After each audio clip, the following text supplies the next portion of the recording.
Good morning. I was muted. It's good to see you. Welcome to class. Jada, how are you doing today? I'm doing good, thank you. Nice. Good to hear. Glad to hear it. Ruben, how about you? How are you doing today? Ruben, how are you doing today? I don't think Ruben's in yet. Oh, yeah. Sorry, Ruben's not there. Jonah, how are you doing today? I'm doing well. Good. How about you? I'm doing well. Thank you. Yeah. Noah, how about you? How are you today? I'm good. Good. All right, folks, we're gonna get started here. You've got this challenge question in front of you. Fairly straightforward, right? Just a reminder. Okay, here, for example, I'll do a similar question, but different on the other side. So if we've got f of x equals 4x minus 2, let's say we've got the same one, but let's say it says find f of 2x minus 1. Okay, so let's say it does something like that. That means that what we're going to do is we're going to write out our function one more time, but we realize that instead of writing x inside where the x was, right? So this is kind of what it looks like originally with this purple x. Instead of writing that, we are writing this 2x minus 1, right? So every time we see that x instead, we write 2x minus 1. And then from there we are doing distribution here, right? So 4 times 2x is 8x, 4 times -1 is -4, minus 2. And then we just have to do a bit of combining there. All right, so just a note that is different from what you're asked to do over here. So spend another few minutes working on this challenge question, and then we'll keep going.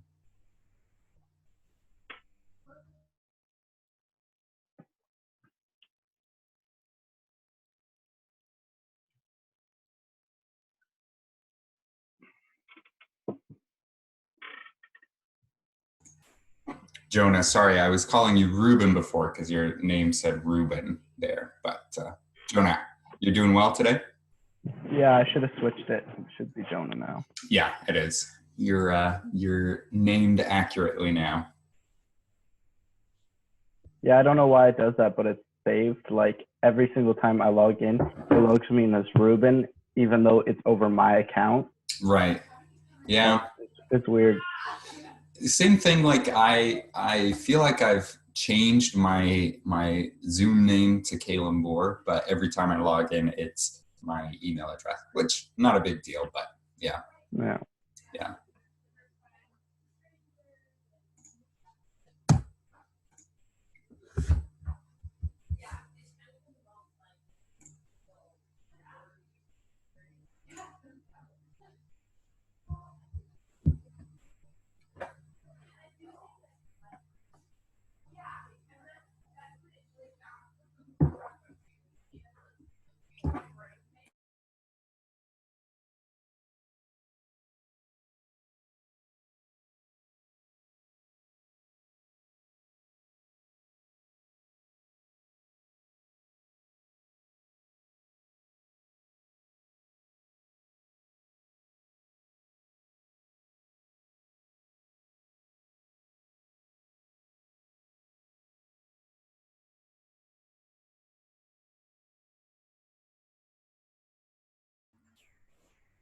All right, so folks, how are we doing with this challenge question? Are you feeling like, do you need a bit more time? I'm happy to give you more time. We don't have any real big plans for today's class, so would you like more time?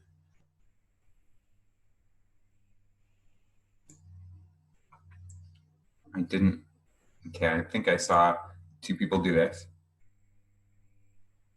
Okay, I don't think I saw anyone do this. So, all right, we'll continue on here. Oh, wrong class. One moment. Uno momento. We're learning some Spanish today as well. Uno momento, por favor, is 1 moment, please. Bonjour is actually not Spanish, but that's French. All right. So folks, I want to remind you one more time that we are going to have a Chapter 5 test that is opening on Friday, this week, Friday. It is now built and ready to go. So you'll be able to log in Friday morning if you want to. Friday morning, you can log in and do it. You could log in Saturday morning, Friday evening if you want to log in.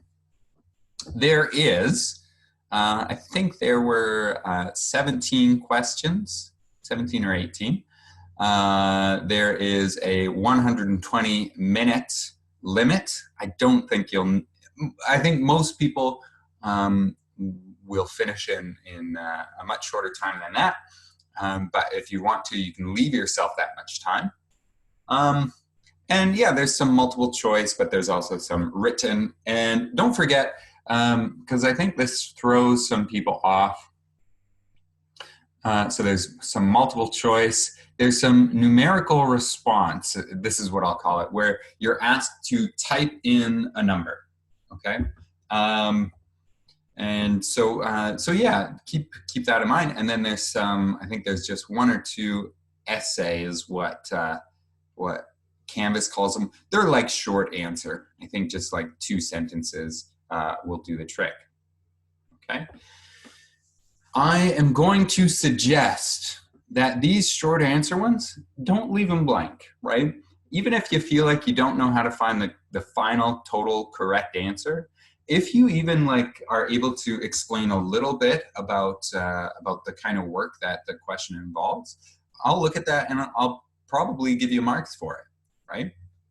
So that means instead of getting like a 0 out of 3, you might get a 1 or a 1.5 out of 3, right? So it can really help, or maybe even a 2 out of 3. Maybe you know more than you thought you know, right?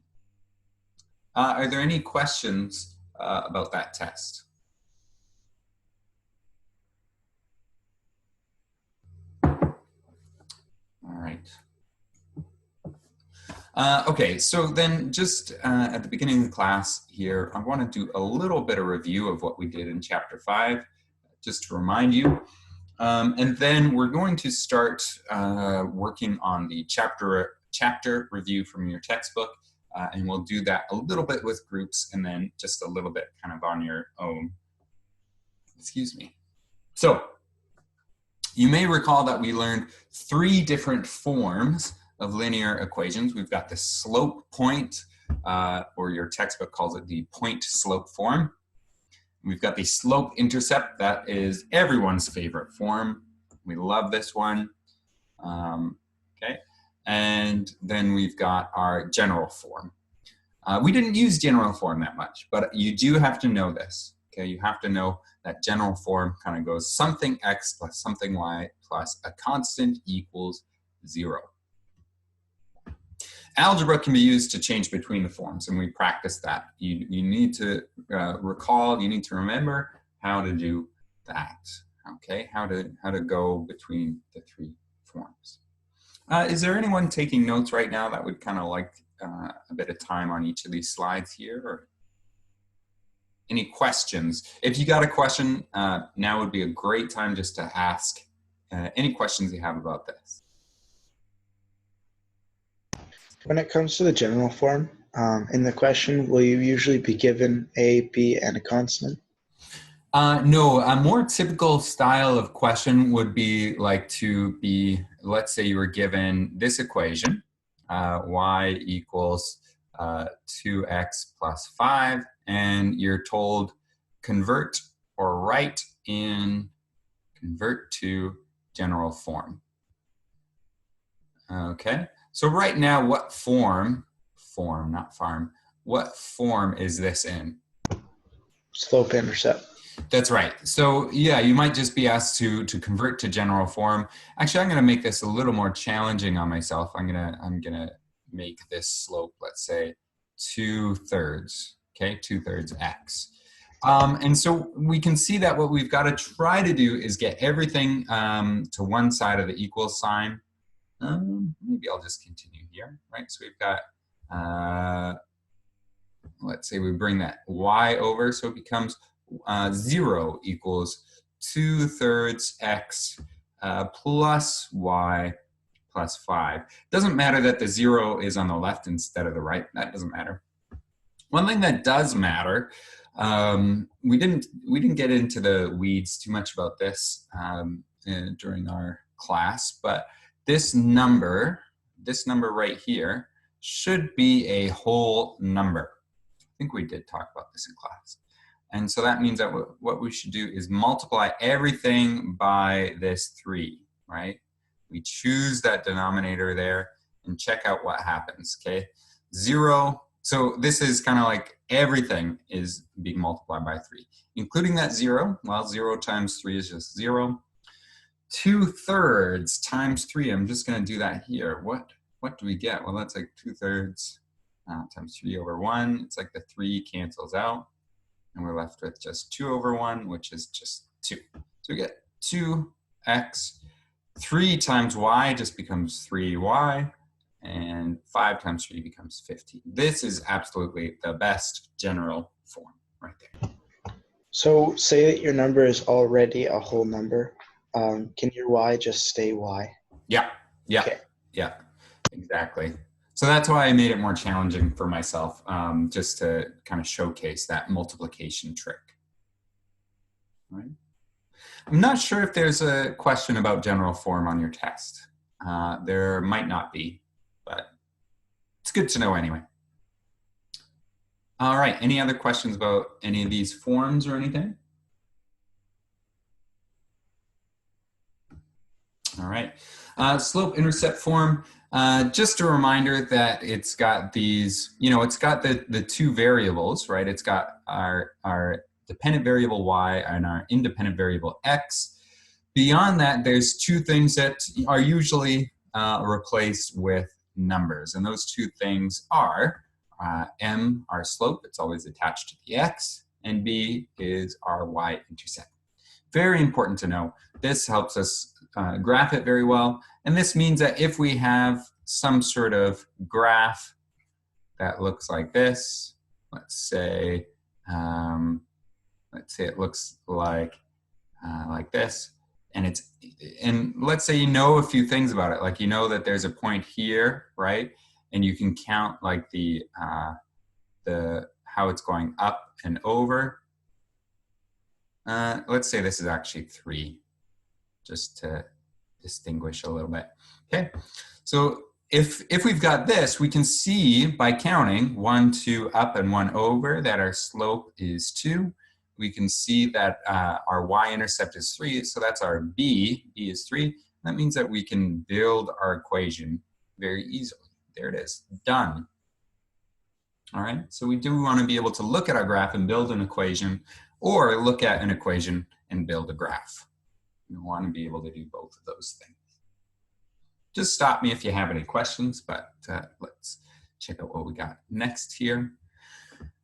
We also have slope point form, and remember that a few things to remember here. Remember that the default is that we've got a minus sign here, right? We've got our slope showing up again, and then y1 and x1 are representing the coordinates of a point. So let's say that you're told you have a line with a slope of what? What should our slope be? Just a random slope, anyone? 3 over 2. All right, 3 over 2, positive or negative? Negative. Let's do it. Okay, a slope of negative 3 over 2. And then let's say there is a point. And what are the coordinates of this point here?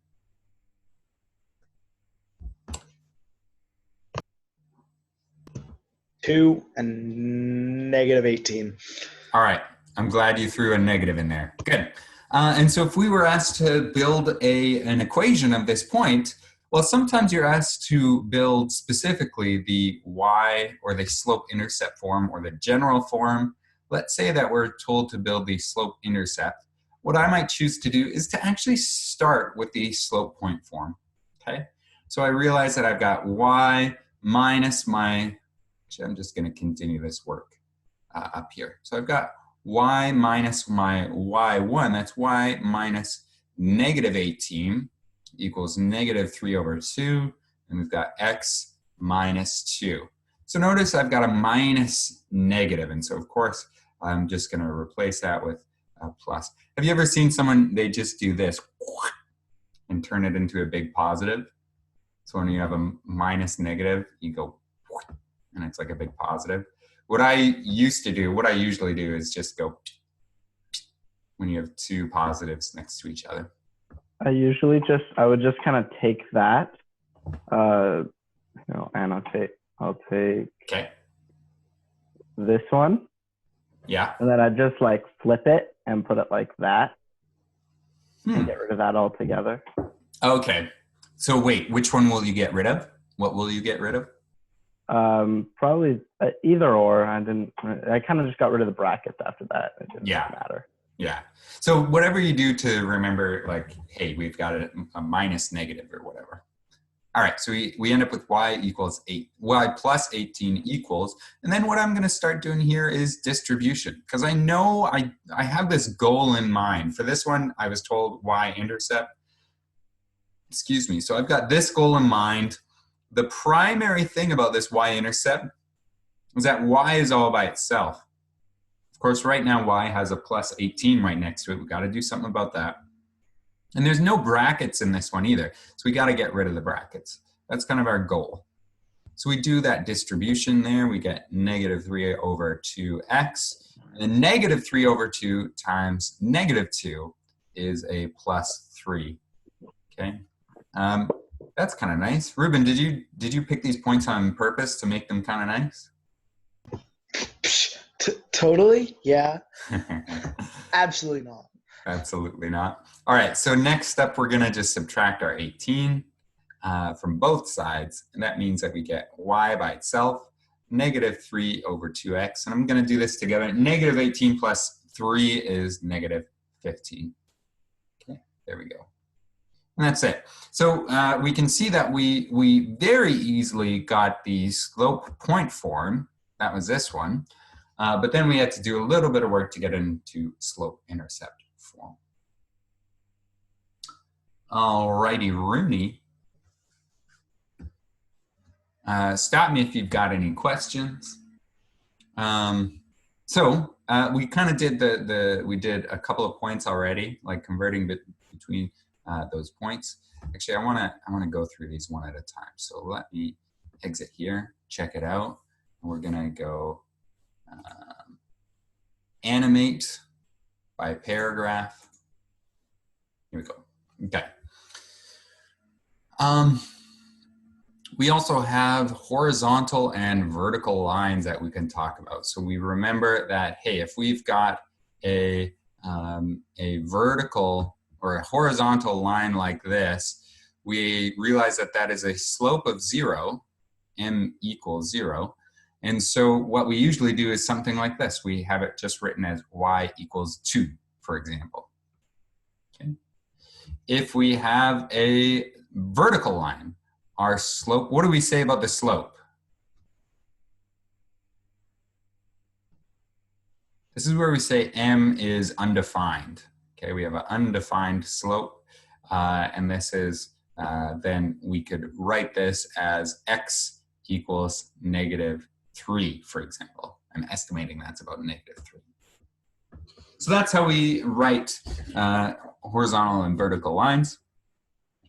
We did some stuff about equations of parallel and perpendicular lines. Okay, so parallel and perpendicular lines, this is important to know, all right, folks? So let's say that we had some line like this. You might be told, hey, this has a slope. This is a slope of negative, let's say, negative 5 over 4, right? And then you might be told to find a perpendicular line. I'm just going to say perp line. Find a perp for purple, the color, because I'm writing in purple. No, find a perpendicular line that goes through, let's say a point 2 comma 7, okay? So it's maybe somewhere over here, that point, doesn't matter. The trick then is that we are trying to come up with that perpendicular line. What can we say about the slope of that line? Do we know what the slope of this purple line will be? Yes. Yes, we will. Yes, we will. We will know what that slope will be. It is, if that's negative 5 over 4, it'll be positive 4 over 5. How did you know? Because I just did the opposite of the other one. We did the opposite, so we like opposite sign. It's like we're doing two opposite things. We do opposite sign and opposite, we call them reciprocals, right? Exactly. So this is the Positive reciprocal and the other one's the negative reciprocal. okay, yeah. I mean, like we say that they're negative reciprocals of each other, right? We do a flip and then we switch the sign. So anyway, that's the slope. And then of course, now we have everything we need to write this into slope point form. We are so efficient. There we go, done. All right, I'm going through this fast, but like, is that okay? Like, you know, we're just doing a bit of review here, all right? We did stuff with word problems. A lot of those word problems involved you determining, you have to do a little bit of work to determine what variables are being related, right? Which ones are kind of connected in some way. You may be given 2 points, and then if you are, you do you calculate slope with this quick formula: y2 minus y1 over x2 minus x1. Okay. You may be given a rate, so maybe you're given the rate that you can write as a slope. And then you build an equation and use that equation to make the predictions that you're asked. So with these word problems, you almost always have to build your equation and then you use it to predict, right? So say you've got cost equals 0.5, like, so that's 50 cents plus $100. And it's like, how much will 75 hot dogs cost? And you go, well, okay, that's easy. I just plug that in. 75 plus 100, which is, what is that? 137.50. Not bad, not a bad price for 70. Actually, that is pretty expensive for 75 hot dogs. All right. And finally, what we did last time was function notation. And I think that's all. Yeah, we have nothing else to say about that. Yeah, remember to be aware of function notation. And remember that you'll sometimes see F, G is very common as well. H is somewhat common. And then sometimes, like, depending on the function, you could have C of X or C of N or D of T or anything like that, right? Okay. Lightning review. That's what I should have called that. That's lightning review. Are there any questions about that so far?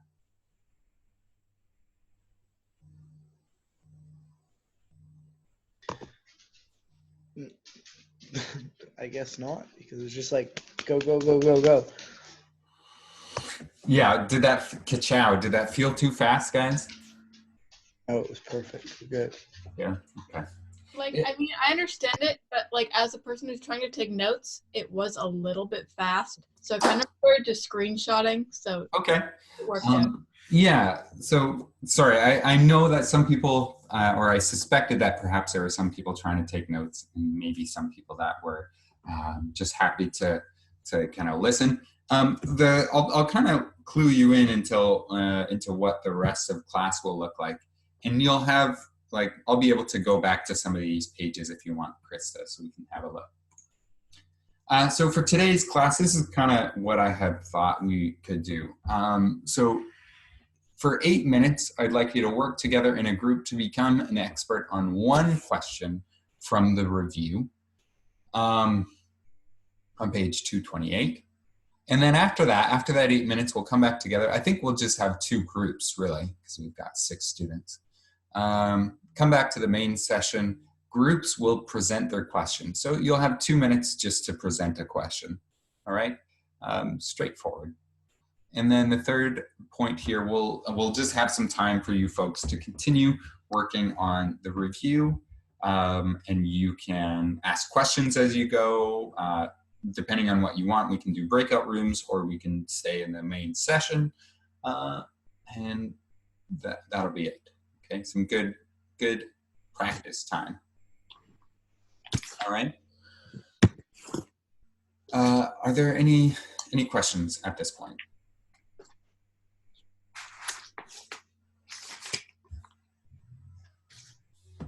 All right, I think we will make 3 groups. Some of the groups will be groups of 2, some of them will be groups of 3. Would you like me to just randomize these groups, or would you like some say in what group you're in?